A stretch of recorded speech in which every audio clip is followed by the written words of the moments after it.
Hey, welcome, all my right thinkers. Thanks for tuning in to check out your boy, P Funk. Thinking right out here in the lab where I do what I do for you.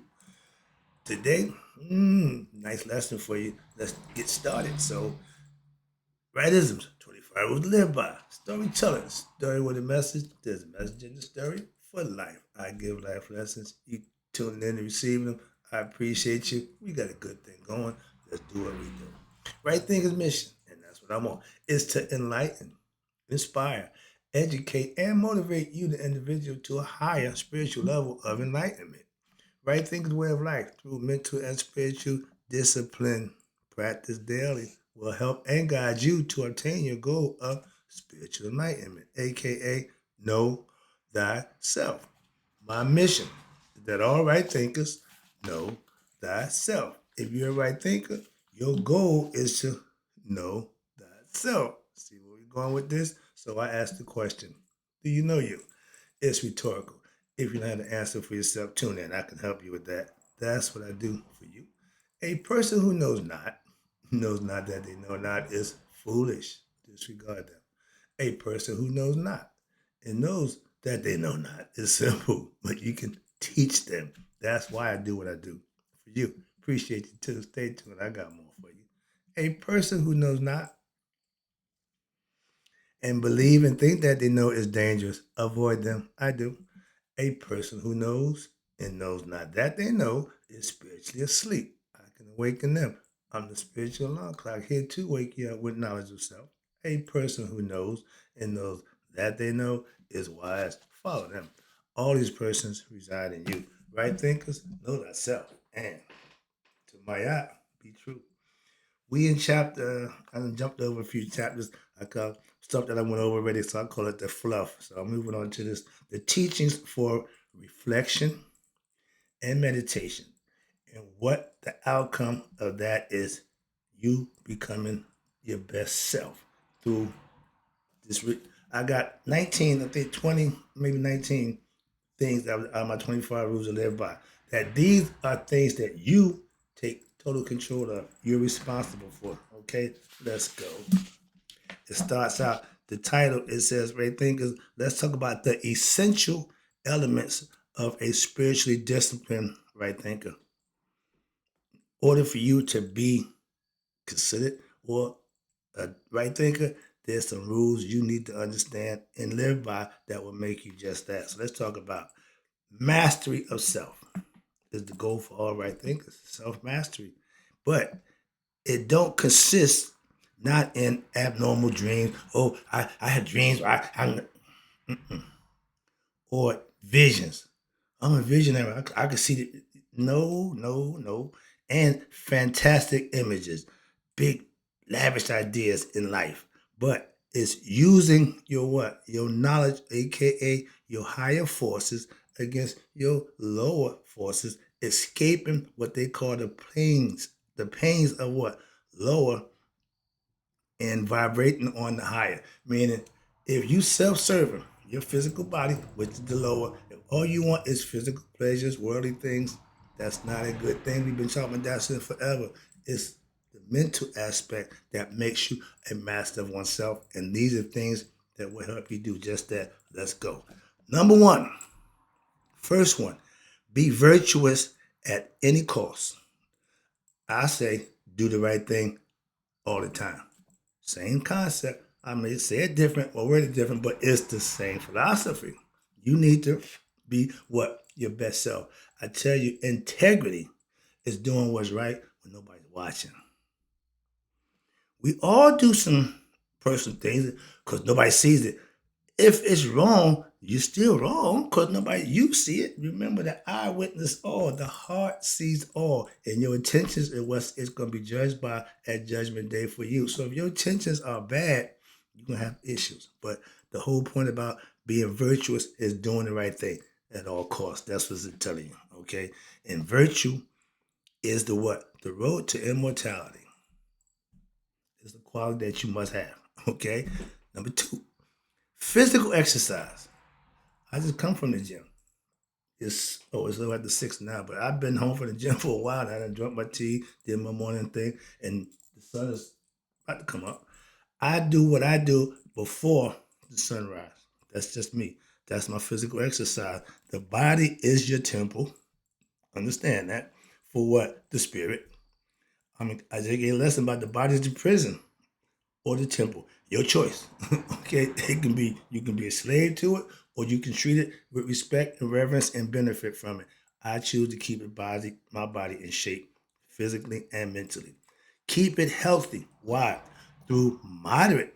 I don't go to the gym and try to pump all the weight. No, just enough to keep my body where I need it to be. You should know, Mo man. Another bit of advice. A little bit of something is better than a whole lot of nothing. So this is perfect exercise, moderate exercise, which balance what your energies in the body, just to keep the body flowing. Such as in India, they call it the hatha yoga. Okay, the hot box of steam. You work, you work, you work. They put you through the rigors. Okay, in Chinese, they got what Chai Kung or Tai Chi exercise. Okay, and it's rigorous. Ours ain't nowhere near there, but they hold their body as again as temple. They use the Shaolin to make the body a weapon. Moving on. But number three, let's go. But these are the things that you got direct control over.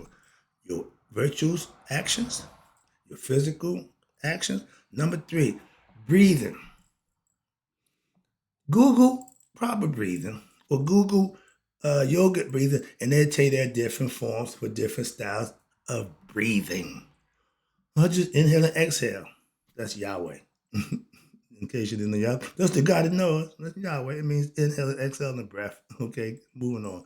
But when your limited understanding knowledge is only for what you got, when somebody brings something else into your realm, that's called learning. It's called enlightening. My job is to enlighten you, not to give you what you already know or what you believe and think you know. So breathing exercise. Breathing properly produces what? Health by proper distribution of what? Your Ra, your Sekam, your energy, your life force, your Chi, as they call it. Again, prana, and develops spiritual vitality. Being spiritually motivated keeps the body motivated. Well, that's what's inside the body. Exercise does that, and breathing helps with that. If the brain don't get enough oxygen to it, it can't function. Okay, so breathing is important. Number four, this one I first started out years ago. This was the hardest one for me. Four, silence for 2 hours daily. That's meditation time. When I was ignorant, I'm like, man, I ain't got 2 hours to break it down, however you want to do it, but get your silent time in, get your meditation time in. I'm a prayer warrior tonight, Wednesday night, we on the prayer line. Okay. That's an hour of just, collective prayer talking. That's cool. But I spend my morning in prayer and meditation before I come here. I'm done that already. And the sun ain't even up. So I'm trying to explain to you. But that 2 hour silence was hard. Now it's not a problem. See, in the beginning, man, I'm saying I go out for 2 hours. See, when you fight something in your mind, it's hard to get past it. Why? Because you already put that negative stigma on there. Have an open mind. Be objective and not subjective. Open, objective. Closed, subjective. Be objective. You can learn more. That's all. And watch this. The abomination of the soul. Too much what? Talking is it. The mind is full of indulging in what? Debates, arguments, some nonsense. But you curtail its opportunity to develop what? Impure thoughts by keeping it quiet and thinking before you say anything. I spent a lot of time doing just that. I learned that from this right here. That's where I got it from. Before that, I didn't have it. Helped along the way. Examine the thoughts and you decide if they are pure, spiritual. If it's of God, if it's going to be pleasing to God, count me in. If not, I'm not doing it. Simple. See, well, it sounds simple, but that's the whole name of the game. And watch this. If it's pure and simple, spiritual, yeah. Or if they are from what? Your mind best, excuse me, your own personal wants and desires. Personal wants and desires must, listen to me, submit to the law of Mayat. It should be balanced. Too much of this ain't good. Too much of that, not good. Balance in everything you do. I learned that. That's why you see me every day showing you I keep my life in balance. When you do that, a whole lot of other stuff don't pretty mess with you. Why? Because you're putting yourself in a position to avoid all the nonsense. Simple. Adversity, it come and go. But nonsense, drama, you cause that. We call them fetters. Okay, but what's this? You can submit to living the laws of Mayat. Are they necessary? Things that you might want to do or think you have, are they necessary, or do I just what? Want it? Greed, lust, desires. Just because. No real reason. And when you got opportunity and money and situation, you go through life just because. I just want it. Well, no particular reason. And you end up what? Having a whole bunch of stuff. I don't accumulate stuff. Moving on. Otherwise, the desires will rule your life. There you go. That's the ego. Your desires is your ego. They just want what it want. And you will never attain, you ready? Peace of mind. If your ego is in control of you, you're never going to be at peace. That's why the whole point before we even get started as right thinkers on the road to spiritual enlightenment, you have to control your ego. That means your emotions, your greed, your desires, all those things that run you. You have to get control of them or they will continue to run you. That's what they're saying. Number 5, Jesus Christ, I got to speed it up. All right, here we go. Study teaching. My favorite, bam. And this is when I just ride all the way. Why? This is the key right here.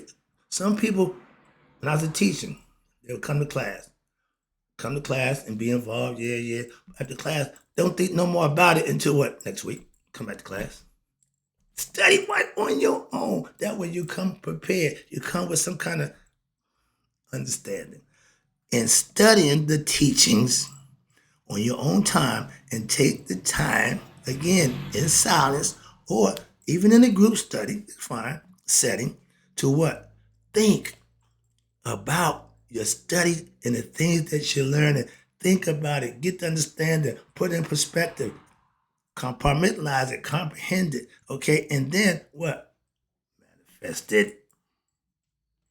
And of course, and discuss them as they what pertain to your life. You should be talking about life events with people who advance in life. If you are on a trail of spiritual enlightenment and other people are not, you're not gonna have good conversation. It's not gonna work. That's where loneliness come in. Why you start being alone. Why? Nobody wants to talk to you. Nobody wants to hear what you got to say. Been there, done that. Again, example from experience. But watch this. Anything that pertains to your life, the community, the world, and the cosmos, if it's not positive, constructive, I got no use for it. Why? That's what I do. If not, I ain't got time. I don't do sports. I don't do a whole bunch of other stuff. Why? I have no desire. It don't move the needle no more. It don't excite me no more. Simple. You move on. You grow past certain things. That's all. And I guess that's one of them that I just put down. Nobody can understand that. Moving on. 6, listening. I'm an attentive listener. That's why I'm a good teacher. Why? I listen to what the students have to say. I listen to the questions that they ask, and I answer them for them, not a whole bunch of mumble jumble nonsense. I answer the question that's asked of me. Listen, keep your ears open to what? Words of wisdom. And you can also hear words of ignorance. That's your discernment. The discernment says, he's talking some nonsense. Oh, he talking some good stuff. That's having your ears open to wisdom. Always be willing to listen. I show respect by just doing that, listening. Why? I need to know before I say it, I got to say it to you or for you about you. I need to listen to you. Again, listen and you be able to listen and accept what? The truth. If you're subjective, when the truth comes and it's against what you believe, you're going to reject it. That's why if you're open, at least you can hear the truth. Yeah, okay, that's the purpose. And even if it seems right there, contradicted to what your teachings or what you believe you had accepted as truth. You gotta make that decision. When I talk to my Christians, I'm just bringing the truth. I'm not trying to rag on you, disrespect you. I'm just giving you the truth. How you deal with that? That's on you. Moving on. And until you attain Horace Hood, knowledge of self, you will not know the real, complete, and absolute truth. Why? Because only when you become Haru, the real you, are you able to see things with what? God's eyes, the third eye. I'm trying to get you to do just that. Open the third eye. The truth can only be seen from the perspective of God. That's why I rock the eye. Number 7. We still, ooh, I got a little work to do. Let me speed this thing up. All right. Reflection.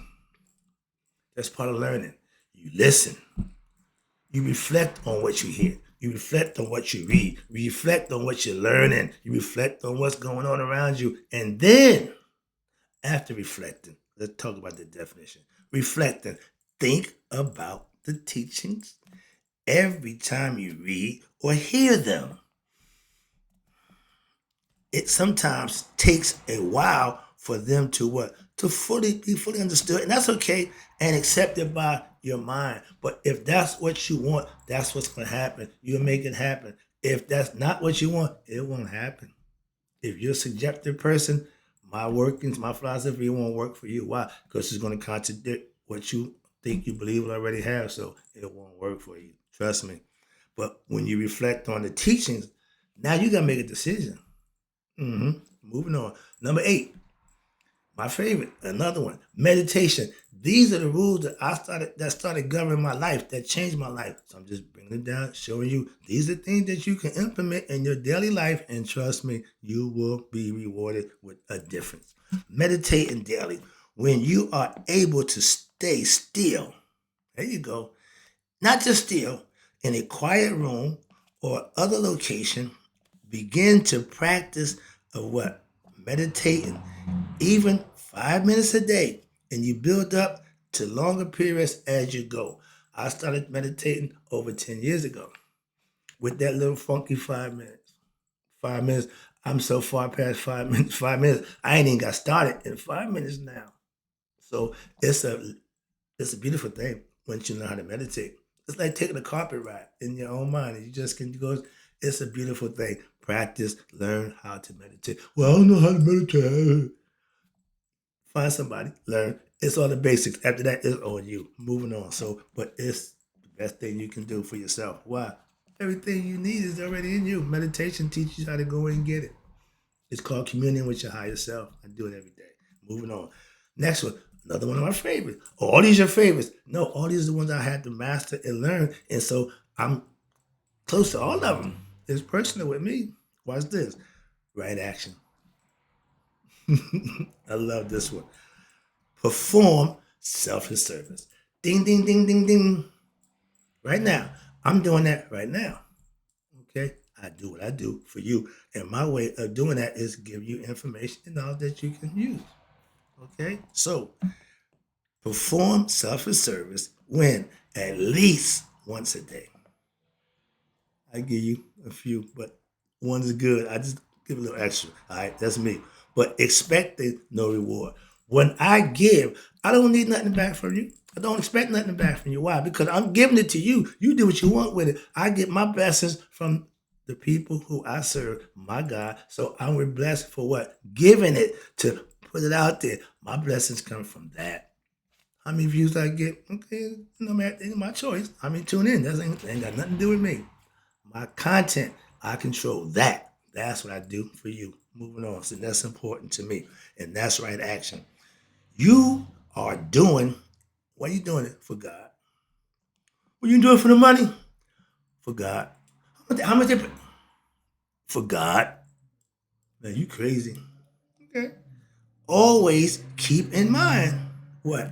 That since everything in the universe is Ra, aka God, universal conscious of God, including you are doing what? Service for who? Oneself as you help others. See? But remember, Charity begins where? At home, with oneself. Start with yourself. Here, too, what? Seek balance. Again, my eye is always in it. Why? You need to keep the balance. It's important. I just did the lesson. Heck, number 10. Words of power. Utterance of power. I don't utter words of power. I think them. In your mind, say, I am God. But don't put the words, just think it. Just think it. It seemed to have more cachet than I'm God. Yeah. But when you say it to yourself, mm-hmm, mm-hmm, that's all you need to convince. That's the only person you need to convince of who you are is you. I see the clock is running. I might not make this lesson. I might have to do a two-parter. So I'm going to give you the first 10. I'm going to stop at 10. I'm at number 9. Matter of fact, we at 10 right now. We at Hecker. This is perfect to wrap it up. Hecker, utter words of power in any language, but with full understanding of the meaning. Repeatedly beginning with what? 5 minutes a day. That's my first study time. And you gradually build up to what? An hour or much each day. I don't have an hour to just meditate, but I'm every bit of 30 minutes. And I love that. Why? That's more than enough time for me. It's a different, man. It's just so different. And if I get a 10 to 15 minute in, not much difference. Why? Because it's so routine now. It's just what I do now. I get enough. Okay, I'm good. I can just go and do something else. But now I keep it in. Again, I'm God conscious. So I stay in the meditative state of mind, even when I'm doing what I'm doing. Utter what? Prayers in the morning. Do that first thing. Upon what? Waking up. Me and my pastor talk, and he says the whole verse. I say, thank God. He said, thank God. Give me. He got a hold of the thing. He the spirit, but he one of the few brothers who I can say pray over every meal. Still to this day, I see the brother.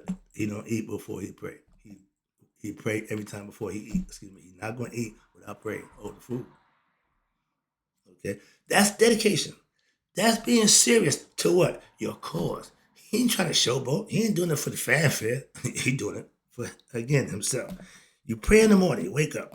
And in what? The eating before bed. Remember, say your prayer before you go to sleep. You can't find a kid today that can tell you a prayer before you go to sleep. God lay me down to sleep. I thank the Lord, my soul to keep. We was brought up with that. Even though it didn't make a difference, we knew it, and it took us into the sleep world, comfortable with God on our mind. Okay, okay. Sorry, I'm getting excited. So, again, prayer, meditation, Hecker. Those are powerful things that you got control over for yourself. Why? It's all within yourself. That's why. Now, lesson. I'm gonna say this in the part 1. But in closing, right thing, because I'll be right back with some more stuff. But right now, in closing, may you all live to be 100 and me 100 minus a day. So I never know that right thing because, like you, have passed away. I'll be right back.